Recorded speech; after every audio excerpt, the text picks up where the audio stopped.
वक्रतुण्ड महाकाय सूर्यकोटि समप्रभा निर्विघ्नं कुरु मे देव सर्वकार्ये নমস্কাৰ বন্ধু বান্ধৱীসকল, আকৌ এটি নতুন ভিডিঅ'লৈ আপোনালোক সকলোকে স্বাগতম জনাইছোঁ। আজি এই ভিডিঅ'টোত ভগৱান গণেশৰ 12টা নামৰ বিষয়ে ক'বলৈ ওলাইছোঁ। 12টা নামৰ ভিতৰত ভগৱান গণেশৰ প্ৰথমটো নাম হৈছে বক্ৰতুণ্ড। ভগৱান গণেশৰ মুখমণ্ডলত এডাল হস্তীৰ বেকা শুৰ আছে, সেইবাবে ভগৱান গণেশৰ এটা নাম হৈছে বক্ৰতুণ্ড।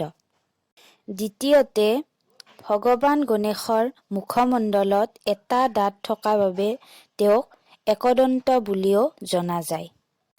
কলা আৰু মুগা ৰঙৰ চকুৰ অধিকাৰী বাবে ভগৱান গণেশক কৃষ্ণ পিংগাক্ষ নামেও জনা যায়।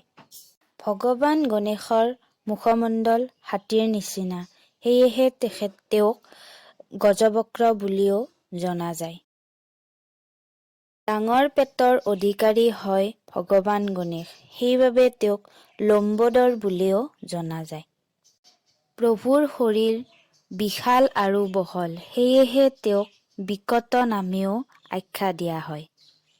সকলোৰে বিপদ বিঘিনি নাশ কৰা প্ৰভু গণেশৰ আন এটা নাম হৈছে বিঘ্ন ৰাজেন্দ্ৰ।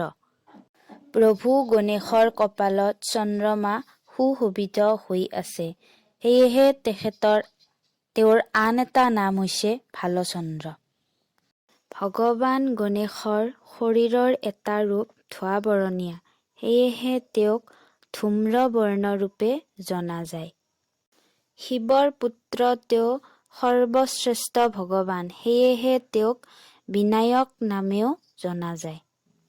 সকলো দেৱ-দেৱীৰ আগত প্ৰভুক প্ৰথমে পূজা হয়, সেয়েহে তেখেতক গণপতি নামেও জনা যায়।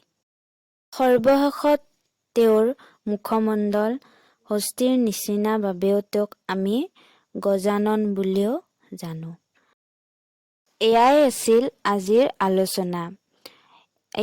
এই ভিডিঅ'টি যদি আপোনালোকে চাই ভাল পাইছে, আমাৰ এই ভিডিঅ'টি লাইক কৰিব, শ্বেয়াৰ কৰিব, লগতে কমেণ্ট কৰিব আৰু আমাৰ এই চেনেলটি ছাবস্ক্ৰাইব কৰিব। ধন্যবাদ।